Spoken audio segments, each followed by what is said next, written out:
Good evening, ladies and gentlemen, and welcome to another edition of TBR. And I'm George Binns. And this evening we're going to be talking about what's going on with the Beverly YMCA. And to tell us all about it, we've got the Executive Director, Tim Flaherty. Welcome, Tim. Thank you, George. So, I guess the big question is, what's new and different with the Y? Besides you taking over Sterling Center. Yes, I've been there since December. Yeah. It's good to be back home in the greater Beverly Y. Yeah. It's exciting. It's a great opportunity, coming out of COVID and kind of being able to serve more people. I mean, we did lose a few of our members during that. We were probably around 6,000 members. Now we're upwards to 10,000 members. People are coming back. People are excited. People need it for their mental health. So it's exciting to kind of moving in the right direction. Well, as we were talking before the show, it's somewhat of a competition between the various facilities. Let's leave it at that. And you get something like a Blink or some of these other storefront exercise gyms, and that's all they are. And you start off with the Y, and one of the things I've noticed about the Y since you've been there's been an attitude of you spoke and we listened. And there's been some changes made since you've been there. And I think what the message has to get out is that there's more to the Y than just exercise. Absolutely. It's a community program. Mm-hmm. And there's a lot of things going on. So I guess the question comes down to one of how many things are really happening at the Sterling Center, and what else is going on between, what else is the Beverly Y? Right. Well, that's a good point. I mean, those organizations that you talked about, they're good organizations, they're gyms, they do a great job. Yeah. We're a lot different. We're the community organization that helps people from your early learning child care programs to camp to swimming to many programs like the Cornerstone program, helping cancer surviving patients come into the Y, and also the affordable housing, which we just rehabbed 67 units, or had 45, increased it to 67 affordable units down at the Cabot Y. So we're a lot more than just a gym. And the thing is, we're going to raise a lot of money this year to help people who can't afford the Y. We do that every year, but we're going to give away more than we actually raise. We're going to give away almost $1 million in financial assistance. How do we do that? Yes. Well, I think people understand what the Y is all about. Yeah. They understand, and we obviously go out and build those relationships in the community. People understand that, my child might need to go to, preschool. My child might need camp. And so we kind of go out there in the community, and people understand, they trust us, they believe in who we are. So we try to, sell our message and who we are, the Y, and and people respond to that and, help us with donations to help families and kids come to the Y, and because we don't want to turn anybody away. Yeah. Well, you mentioned the swimming, and that's where I learned to swim with a Y. Yeah. This was in Providence, but it's the same thing. And there was a day camp in the summertime.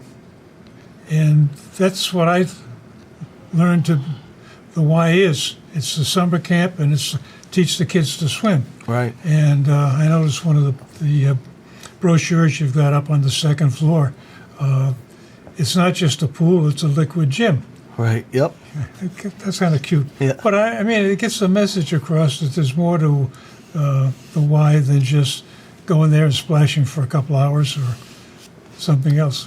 That's a good point, George. I mean, the Y has been around for over 160 years in Beverly. The idea that what the Y has done, the Y has evolved to meet the needs of the community, and we continue to do that. Yeah. And we're right now, and coming out of COVID, we're trying to meet the needs of the mental wellness needs in the community. And I think we're doing a good job with that, but there's a lot more to do as we move forward into the next year. Yeah. Well, you start to talk about some of these other programs, and I think the one we've done 2 shows already discussing Cornerstone, but for a refresher, exactly what is Cornerstone and what do you do locally? Right. I'm glad you mentioned that, George. It's basically it's a program for anybody who was affected by cancer and or a family member that was affected by cancer. We offer them a free membership for a certain period of time, and they're welcome to come and utilize our programs in our facility, again, at no cost. And we are able to do that by raising money. People understand the program. People have gone through the program. It's about the physical wellness, but also the mental wellness going through there. And it's a program that we started several years ago, and it's going strong, and it's really making a big difference, not only at our location, but throughout the North Shore YMCA, which goes from the Marblehead, Swampscott Y, LVO, up to Cape Ann, and all the way up to Haverhill and Plastow, New Hampshire. Yeah. So when we start talking about north of Boston YMCA, which is this what you just described, right? That's run out of the Cummings Center. That's where the headquarters is, right? Right, where our, yeah. Yeah. So when you get into these programs, you're really talking about a transition for the cancer patients from whatever they've been going through to recover from it to whatever their new normal is going to be. Absolutely. So it's a smooth transition. And it's something that helps them get adjusted. And I think there's another program, that Rebecca Jackson runs, Safe Living, Healthy Living, what is it? Yeah, healthy living, yeah. Healthy Living, Yep. yeah. What do they do? What's their function? Well, and Rebecca does a great job. She's in charge of our community programs. Be Healthy Beverly is actually the official name. Yeah. And they get involved in helping with kids and programs, and we get grant money through that. And her main job is exactly what it is, Director of Community Programs. And it really makes a big difference in getting involved in collaborating with the school system, with the police department, and trying to, exactly what it says, be a better Beverly, healthier Beverly. Whether it be drug awareness programs for kids, healthy programs. She does a great job and really tries to coordinate. Beverly, the Y is the lead agency, but we collaborate with so many different agencies within the community, which makes a big difference. She's also involved with the McPherson Youth Center and the collaboration with the City of Beverly. That's a lot of things that we do. We're part of her job. The Y does is we collaborate with a lot of agencies. Well, how is the relationship with you and the city's facility? Exactly how do you work together with them? Well, the city basically, created the youth center in like 1975, Yeah. and it's been a line item in the city to support the youth center. Yeah. And so 25 years ago, I used to run the youth center, and we got involved. The city was in a deficit. They were going to close the youth center, and it's difficult with a city to get that support for the youth center on a day-to-day basis. So we teamed up back then with the Y and said the Y does this on an everyday basis. Yeah. And so how can we collaborate to utilize the resources of the Y, going swimming, going out and use their resources on an everyday basis, have that support for the youth center director. So we formed the Beverly Youth Collaboration.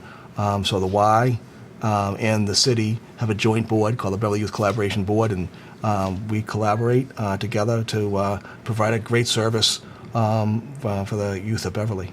So is that with the recreation department in Beverly? Or Nope, it's totally separate. separate. Yep, the recreation department does their programs. This is more a drop-in center for the most part for middle school and high school students. Mostly, it tends to go mostly middle school to a lower high school age. Yeah. But it's this a unique opportunity to kind of blend the Y and the city together to kind of be more efficient. Yeah. Okay. So you've got the Cornerstone. You've got Be Healthy Beverly. What else is going on? Well, you talk about the housing, which we talked about earlier, Yeah. being able to provide a need for people who otherwise might not have a home, the opportunity to have that, and that's really exciting. We just completed that project this year. They said going up to 67 units. Yeah. That's exciting. But like I said earlier, you have programs for, early learning, for preschool, infants, care that we have, all the way up to programs for seniors. And that could entail swimming, that could entail, our preschool, camp, swim lessons. A lot of programs that we try to do. We also try to reach out to the into the community and do YMCA 360, which is basically getting out people who are at home who can't get to the Y. They want to do have an experience that they can't get to the Y. They can do it in studio programming that I can either come to the Y and enjoy someone who couldn't be there, or I could be at home and enjoying someone on the TV or the program that they couldn't get to the Y. So you can Zoom it, essentially. Yeah, absolutely, yeah. So it's one of the good things I think that came out of the COVID is the adaptation of Zoom or something similar like at Google Meet. There's a whole bunch of them. Right, again, so you can be part of the Y without having to physically get there, because that gets to be somewhat difficult for some people. Absolutely, and that's why, again, what the Y is trying to adapt to the needs of the community. Whether it be coming to the Y and someone might be sick, all of a sudden you need to do the in studio program, and put someone on the screen. It's better than canceling the program. Yeah. Or if you have the YMCA 360, you want to you can't make it because you're not feeling well, but you want to take part in the program, you have that. So just trying to meet the needs of the community in these kind of trying times and kind of move forward. One of the things we're doing as well, we put out a survey, got about 800 to 1,000 responses of renovating the fitness center, and the idea of kind of things that some of the needs and the wants of some of our members to kind of rejuvenate that whole fitness center upstairs. And we're also looking at doing the teen center in the ELC, which is early learning center over as well. Something, to kind of, put a little shot in some of these programs and help our Y members. What's going to be different about the upstairs of the Y? That's my personal interest. So we're going to modernize. I mean, I think you need better lighting. I think some of the equipment needs to be, you need to have some new equipment up there. So better lighting, and whether it be natural lighting or just regular lighting. And I think it's just going to trying to have a better experience. The yoga studio and the spin studio, just kind of renovating those to make it a little bit more modern, more accommodating for young adults and all the way to seniors. Yeah. Well, that seems to, again, I'm only there from one particular period in the morning from like 6:30 to 9. So that's a certain group of people that show up for that one. And not being there the rest of the day, I'm not really sure what's going on. And I know there is a number of classes, and in fact, I know one of the guys that bailed out and went to Blink because of the COVID restrictions more than anything else. But he still keeps coming back for classes. Right. And I think, again, this is part of the difference between just a gym where you go pump iron for 20 minutes to an hour and an experience. And the way I used to describe the cohort that showed up at that 6:30 to 9 session, it's like the old Roman Forum, that anybody in town will show up there, and if you want to get some information, he's right over there. He knows what it's all about. So it got to be more than just back and forth with the weights. It's a community there. I mean, you see everybody there, don't you? Yeah. It's a great place. It's a great community organization. It complements what the city does, what other organizations do. And again, we're always collaborating and getting involved and meeting the needs, whether it be fitness needs, whether it be mental needs, mental health needs. It's just trying to do what we can do for the community. And I'm very blessed to be a part of such an organization that has such an impact on the community. Well, one of the things I always got a kick out of, I could always tell there was an election coming. There was a particular politician in town who would show up slightly before the election day and make sure his face was seen around there. But that's the kind of environment it is. It's the local people. Absolutely. And it's a continuous turnover, there's new people that keep showing up, and the way it is. But at the same time, there's the cadre of the old fogies like me that are there forever. And well, it's a good melting pot of everybody in the community. You can go upstairs in the fitness area, or bring a child to our kids club babysitting area, or go to the aquatic center for a swim. But the idea, there's so many things that the Y does, and the identity of we don't just do one thing. We do a lot of things, whether it be basketball, swimming, housing. The swim part is such a big part of us as well. But we do so many other things, from infant care to youth programs to teen programs to young adult programs. It's a great way to meet the needs of the community, and it's sometimes a challenge in trying to explain what the Y does in a half-an-hour show, but there's so many great things that they do. But what you said, it is that community melting pot. The best thing about the Y, too, is you could be, say, in a fitness center, working out with someone who's on 100% financial assistance, then wasn't be able to, for whatever reason, lost a job, and working out next to somebody who's a $100,000 donor because they want to make sure the Cornerstone program goes. They want to make sure nobody's turned away, and nobody knows that. Yeah, that's what's really great about the Y in general. The other thing that got mentioned several times during the discussion about Cornerstone is the low cost or free babysitting services are absolutely, so that when you this is one of the things that surprised a lot of people, that as you walk in the Y at the Sterling Center anyway, the right hand side, there's a daycare center, and it's one of these things that you can bring your kids in, and they'll be well taken care of, and while you have some time. And I think this is an important thing, that a lot of people get trapped in the house because you got to take care of the kids, and what are you going to do with them? Right. They're not ready for school yet.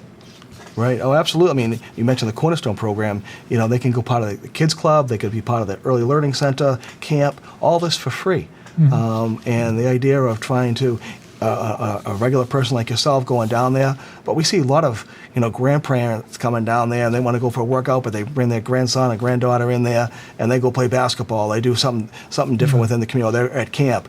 You see a lot of families, coming at the same time, or sometimes I'll see granddad in the morning, and then I'll see the his daughter, and kid later on in the afternoon or evening.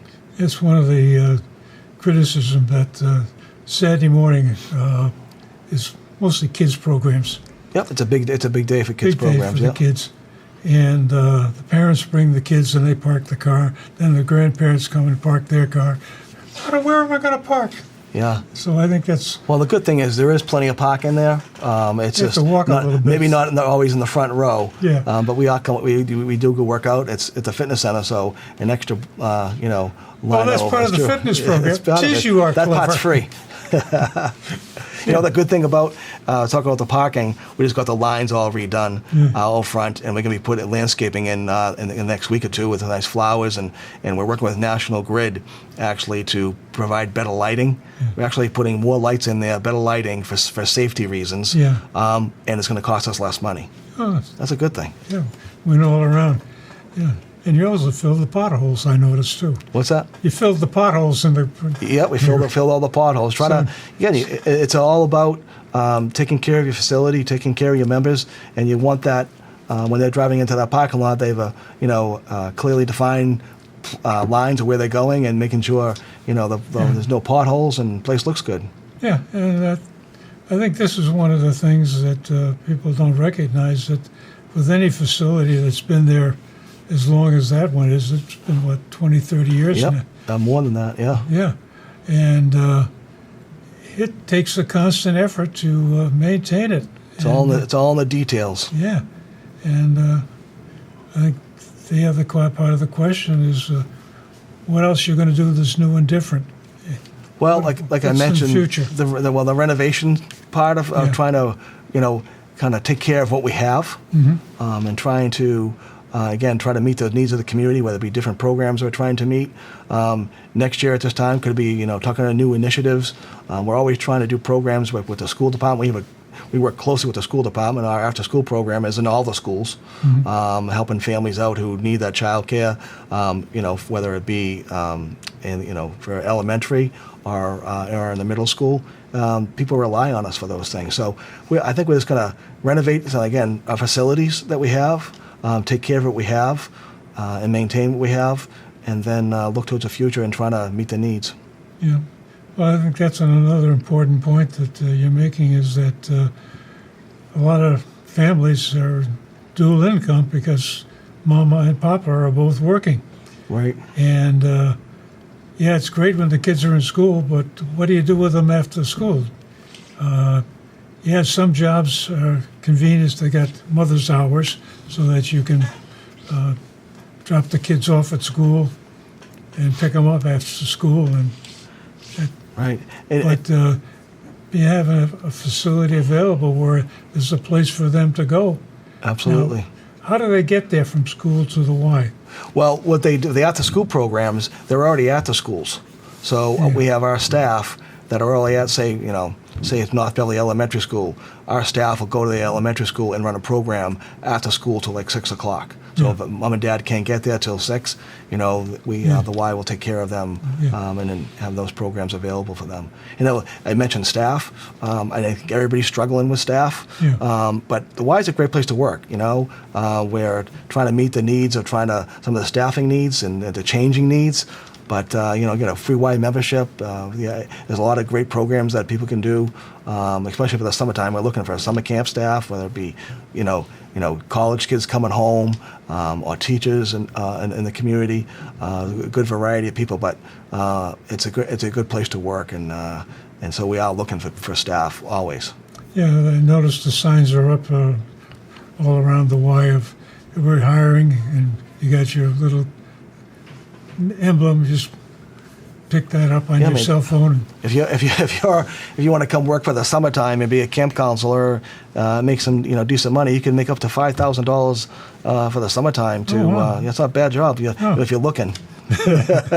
No, I'm way beyond that stage. Yeah, but seriously though, it's there's a great need for that, and we do have in some areas a waiting list on some of our camps because we're still trying to find some staff. Yeah. So that's definitely always a challenge, but you just keep to plug through and keep on going because the need is there for parents to have their kids go to some of these programs. Well, what kind of summer camp programs do you have?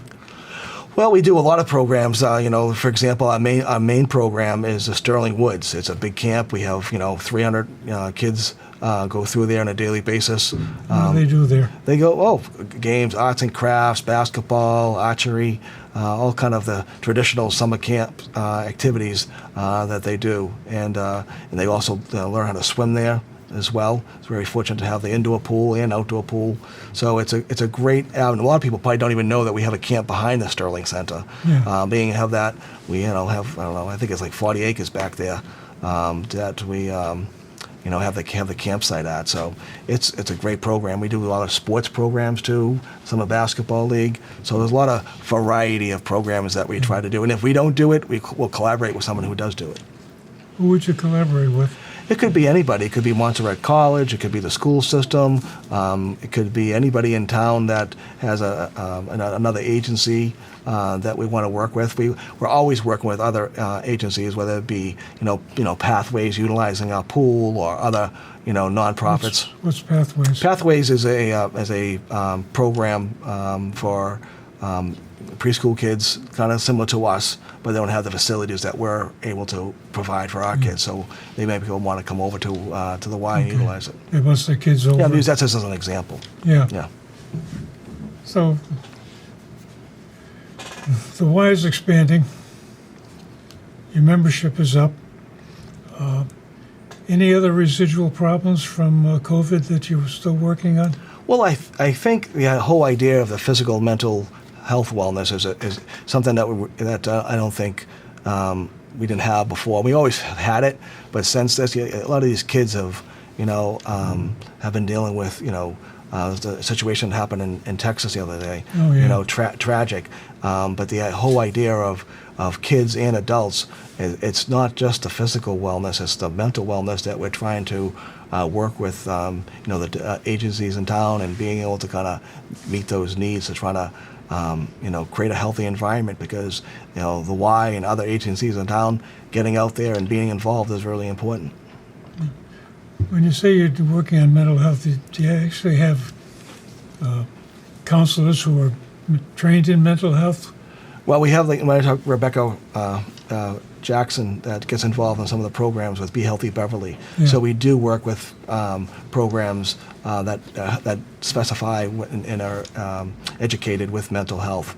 And so we do work with other agencies. So in these town are to do outside that. agencies that Yeah, we like, yeah, we're exactly. you We're not bring them gonna, into the Y for programs? or we go to the we go out into the community and provide you know, benefits and programs to help them. We try to do that as So much how as does possible. somebody get involved with one of these things? They just call up the Y and say, hey, Yep, they could always call Rebecca Jackson or call the main Y and get involved in little aspects of we could kind of help out with.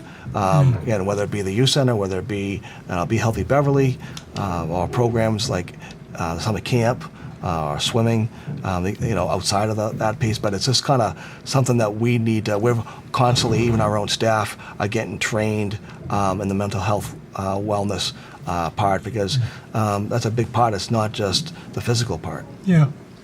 So I guess there's a hell of a lot more to the Y than just the swimming program, right? Oh, absolutely, Yeah. absolutely. And you know, when you're dealing with even the school system at Beverly High School or the middle school, it's a struggle. I think with you know, with families and kids these days. Well, I wish you luck with your new programs. And Oh yeah, new and I job. appreciate it. That's exciting. It's Yeah. it's again, we can't do it alone. That's why we were, you know, that community organization that tries to deliver the needs, and we're always looking to reinvent ourselves. Well, thank you very much for dropping by this evening. Yeah, and thank you, George. around. And ladies and gentlemen, thank you for joining us. And we'll have more discussions on this subject, especially if I can find Rebecca.